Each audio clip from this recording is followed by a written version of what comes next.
Hi everyone. Today we are going to be talking about English and a bit of history wrapped in with that as well. Shannon is going to be tutoring pre-IGCSE English grammar and writing, and we're going to talk about how we can incorporate English and history together. Why that is a really great idea. Shannon, can you tell us a little bit about the pre-IGCSE English class? Yeah, I'm really excited about it. I've taught this a number of years ago. This is one of the courses that we did together just as home ed families helping each other out in the beginning. And I taught from the IEW curriculum. And I think we did the ancient history with our boys. Yeah. And so we've come back to that because it's just such a great way to do a couple things. One, like you said, combine that history and English literature at the same time. So while for part of the course, we'll be learning about writing and the basics of how to write well beyond just knowing how to write a basic single paragraph, but working toward preparing them to be ready for GCSE essay writing and learning how to do that specifically. So we're going to learn how to build really solid paragraphs and essay papers step by step, bit by bit, but we're doing it using as our source texts and learning how to take source texts and create our own writing about them. We'll be using source texts from the IGCSE, I'm sorry, the IEW, and too many things start with I today. Yes. Um, so the IEW Ancient History theme book for writing. It's geared specifically toward that lower secondary or middle school age, although it is still is just fine for those that are in like even S3 if they're a little behind or just need to tighten up their writing skills a little bit. That's going to be just fine. It's worthy of high school credit for sure. So we're going to learn how to write with that. We're also going to tune up our grammar with Fix-It Grammar. And those two pieces of coursework are going to make for a really solid class on the grammar and the English side. The great thing about the IEW coursework is that they always offer literature with the theme. So you will get your ancient history in a broad scope, and you will get really good, solid literature to read along with that. I'm making that optional within this class for the families to do on their own. The books are there. I'll recommend them. If they do them, great. But they don't have to keep up with that extra reading for the course. We're really focusing on the writing and the grammar to make sure those pieces are solid coming forward into the British lit and comp classes that would come following that class. Does that make sense? That makes sense. Okay. It is such a good curriculum. I wouldn't say I would this is not an official statement of fact, but in my opinion, if a child does the I goes to the IEW curriculum and it teaches them the writing skills and those basic English skills, I actually genuinely believe that a child doing that, a teen doing that, would have the English skills required to pass GCSE or IGCSE in English in the UK. For the English grammar, the English IGCSE, The English, not literature. Yeah. not the literature, the English language Right. Okay. IGCSE, just because the writing skills they are that the IEW gives is are just so good and they're Mhm. logical. I think one of the things that a lot of people who aren't good at English, maybe a bit more mathsy, find with English it's too that idea of you're either good at it or Straightforward. you're bad at it. Yeah. Yeah. Whereas IW is really logical. It gives you a really good template for people who aren't great at writing to Yeah. follow and be able to have this toolkit for writing success. And I think too, the key to this is that they there is a bit of a wrestle with how to write within this class. Remember, we try to go with the model of easy plus one Mhm. with even this course. And what we have found, and I know you and I have seen it with our own kids, but also with other students that have taken this IEW course, whether they've taken it elsewhere or done it at home, or they do it with us. It sets such a solid foundation that by the time you're 3 and 4 years on, or they're headed into university, their ability to write explodes Mhm. exponentially Mhm. with because then they're at that place where they're bringing in the critical analysis a few years down the road, but they have the solid underpinning of how to communicate well written, and that takes them into debate. It takes them into comparison essay and discursive essays and different things they're going to do in your classes. In our class, we're just going to learn how to make really good sense of organization Mhm. and quality writing with good words, Yeah. not just boring words, Mhm. and mixed up organization and that kind of thing. So it's really good. And we'll look at the grammar as well, and vocabulary. Those two pieces go together because we're still in that transition phase within those early secondary years or middle school years where you just want to make sure that everything that you've gone through in the primary years is now solid and ready to build upon once they hit that next developmental piece and leap into uh, asking lots of questions and needing to express themselves, which is coming quickly once they hit that 11, 12, 13 years old. It's a wave of communication Yeah. somehow. So it's a great. So if you've got a child who's a bit older Mhm. and they're struggling with English, this is a great class because it's giving those essential tools. What if they're a bit younger and they're really quite good at English, but you're thinking, are they ready for this? What advice would you give? I would say take the readiness assessment.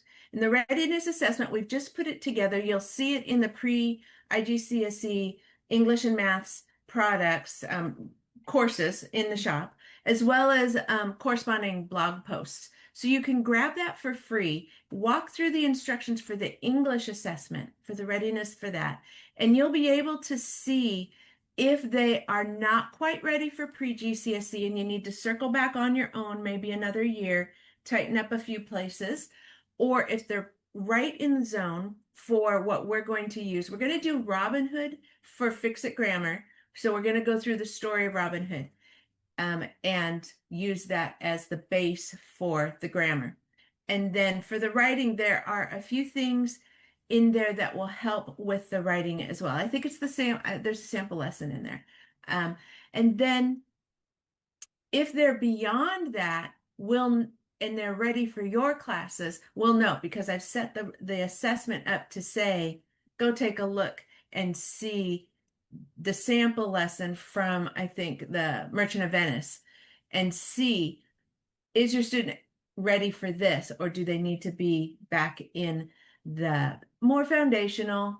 And there's nothing wrong with that. There's nothing wrong with this having, even if they're 13, 14, having this solid start, because if they have that, they can jump into the other classes next year, the following year, and really be solid in adding in just the extras and thinking differently about things rather than working so hard on punctuation, capitalization, and do I have good openers for my sentences, because it will begin coming naturally to them at Yeah, that point.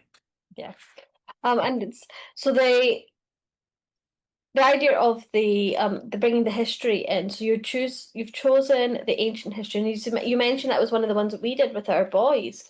Um, Ancient history was one of my son's favorite kind of English Yeah. curriculum that we used. He absolutely loved that ancient history. Um, and he never was a big, hated writing, didn't enjoy English, but the theme of the ancient history really grabbed his imagination and it helped him produce Yeah. really quite good work. Why did you choose the ancient history? Well, I chose it because right now we have plenty of British history from Tudor era onward through modern. And so to balance that out, we I wanted to bring in something that was going to be interesting and exciting, but not something we're already doing. We have the Robin Hood in there, which because it's literature sort of fits, but it's for grammar. Yeah. It's not really focused. We're not reading medieval literature. You'll do that in your literature class. Hmm. But this allowed us to hit an area that we don't have other courses for yet. Hmm. So, and at a young age where you can do it together because the learning happens really uniquely when you bind those humanities together and you're looking at the literature, you're looking at the history, and maybe you're looking at the art or language even of the eras, and it ties it so nicely in a package that when you begin thinking and talking about one, you can't help but think and talk about the other. Hmm. And it comes together nicely meshed for the student to learn both at the same time. I think that's really true for especially home educators. Yeah, That this idea of doing the English and the history, but also can bring in with art and music, it yeah, really does work it really very, works very well. well. And when we Yeah, think about history as an academic subject, it is a literary type subject. If you're studying history at university, you're going to be writing a lot of essays. You need to be able to write persuasively and do these kind of discursive essays. So at this young age, introducing history in that kind of literary form gives a really good idea of how history as an academic pursuit works. yeah. And it also makes like learning the kind of the nuts and bolts of how to write an essay. It makes it a little bit more. It makes it more interesting because Yeah, it does. It does. everybody finds it interesting. Yeah. One of the things I want to make sure we don't forget to mention is that this course, this pre-iGCSE English, grammar, and writing class, the writing component is I'm going to focus on making sure they learn how to write, even using source texts. But there's a preventive method that is built in to IEW that prevents plagiarism. Just the way it's taught, Mhm. it's going to be very difficult for them to just go out and just type something into Chat GPT and have it whip out an essay form and they turn it in and go off and play football or something and move on to something else. The way it's structured in learning how to write from your own ideas or from the source text and pull things out requires them to think, requires them to figure out how to do it. And we will walk through the how. They don't have to figure it out on their own, but it's a really unique approach that I had not seen anywhere else. And when I started using it with my kids years ago, and then we used it together, it really is what kind of breaks that plagiarism ability and allows the student to realize they really do have it to write well, even if it's simply in the beginning. And that's really what we're looking at is simple writing that is enjoyable to read and gets the point across, the message across that they are writing on, and to be able to organize it later into bigger, longer essays and term papers. By the end of the course, they will write a three-topic essay that based on the three or four essays, they will pull it all together into one big super essay is what it's called. So it's a big deal.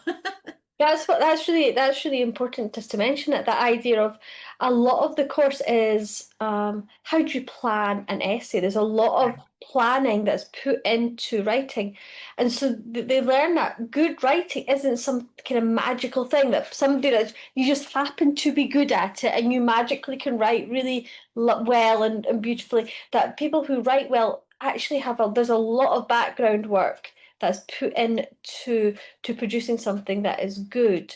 And it's not about just shoving it into some AI writing tool. Yeah, And exactly. I think this is going to become something that's much. we're going to see this as becoming more important over the coming years. I think I'm not. I think I've had this discussion with you. I've had it with somebody. There was a study I just read about it. I think 2 weeks ago.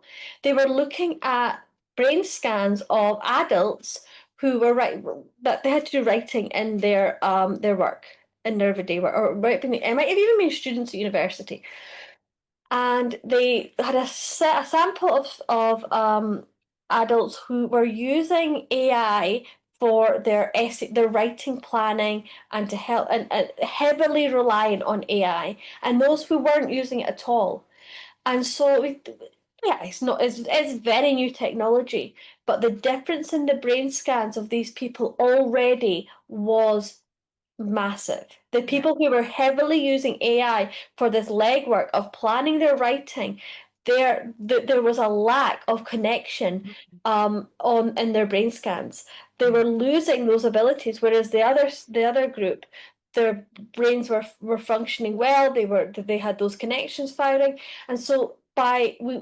I think it's so I'm getting more and more passionate with this idea that we need to be really firm on our kids, training them to do this legwork and not relying on these AI tools because they're building their brains. It's a muscle.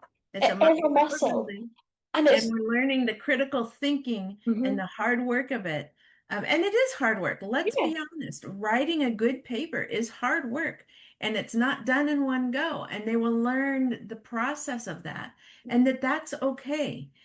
One thing, and to bring it home to just like your study there, my daughter, who went through these same IEW courses as well, she's at university and she was being expected to write for final exams 1,500 word essays in 2 hours. So you need to know how to, or on an unseen text. So you need to know how to organize an outline and thoughts fairly quickly and then write to that and that Yeah. type of thing. And so that's what this course, it seems like so far out, so 6 or 8 years in between what we're teaching in this pre-iGCSE course and what happens at university or at the higher secondary ages. But it is so foundational and so important. And like you said, well, you didn't say it this way, but like you said, is that it's worthy of preparation for GCSE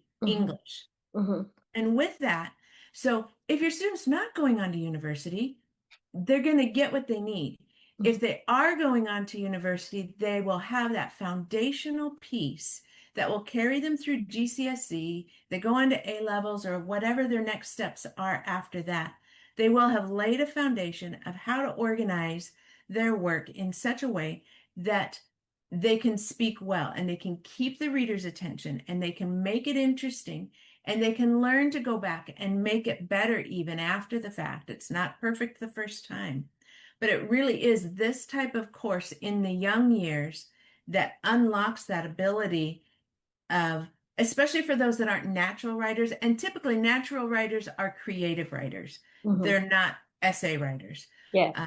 That is a learned skill. And we can see that even with students within Arise that have done this course elsewhere, when they are getting into your courses or some of the logic and debate classes, they are able to do this quite well.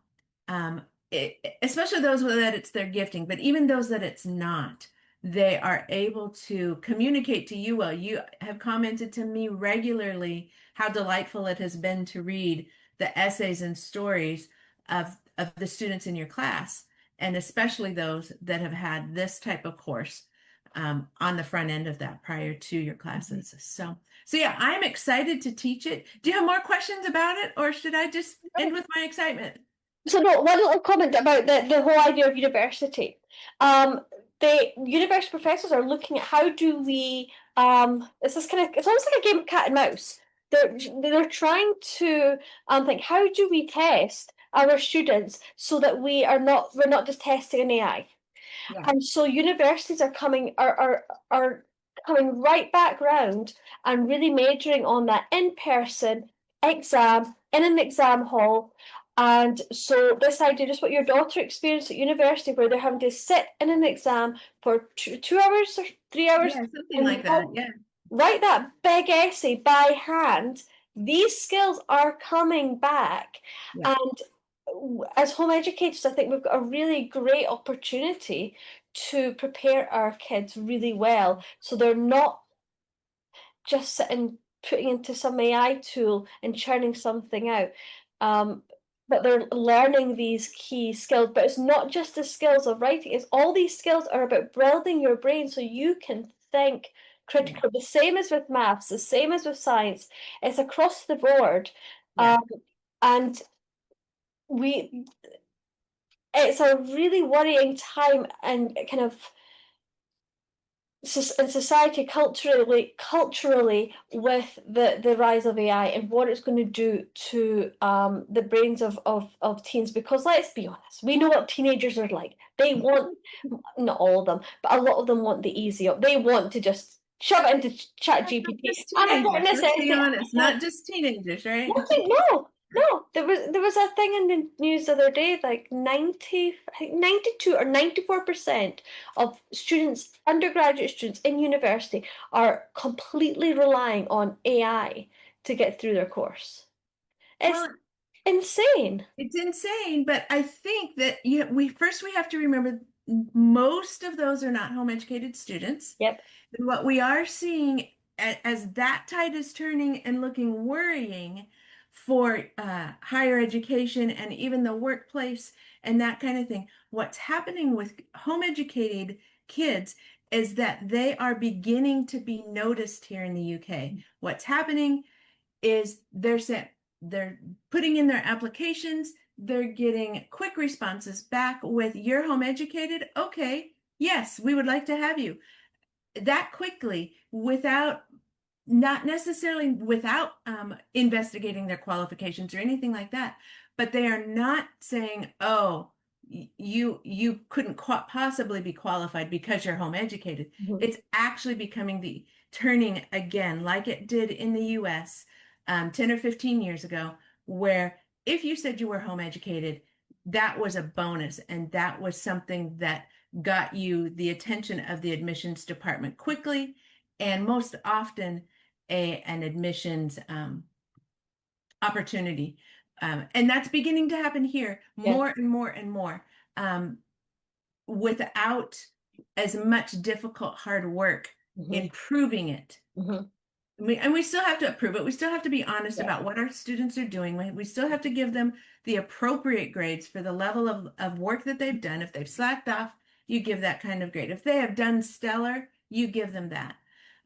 But what's happening is that we're being noticed. And Yeah. it's because of courses like this Mhm. that that will continue to happen. Because as home educators, especially you and me and those here at Arise, I know, we are really um, forward thinkers in how to produce critically thinking individuals as teenagers in the 21st century in an online situation using our SAMR model that we do with how we approach it differently and being able to give them these foundations in those early secondary years in all subjects, in the core four subjects, so that the foundation is there for them to catapult into GCSE and beyond at the appropriate stage when they're ready for it, and still maintain the joy of learning and not kill that in the process. That's the whole key for all of it, from my perspective at least. Absolutely. Yes. Have you got anything else you want to say about your class before we wrap up?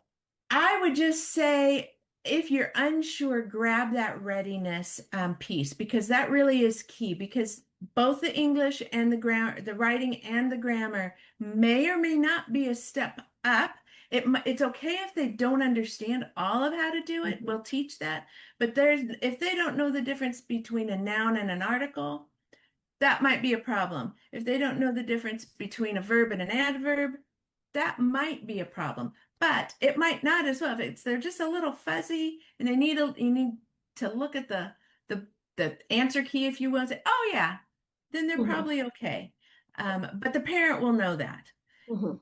And if they have questions for us, of course they can ask. But that's why we put that together so that they're able to place them well. And if they need our help with that, of course we are happy to help them make that decision. So yeah, I think that's it. I'm looking forward to the kids I have coming and a few more as well. Lovely. Fantastic. Thank you so much. And thank you for listening.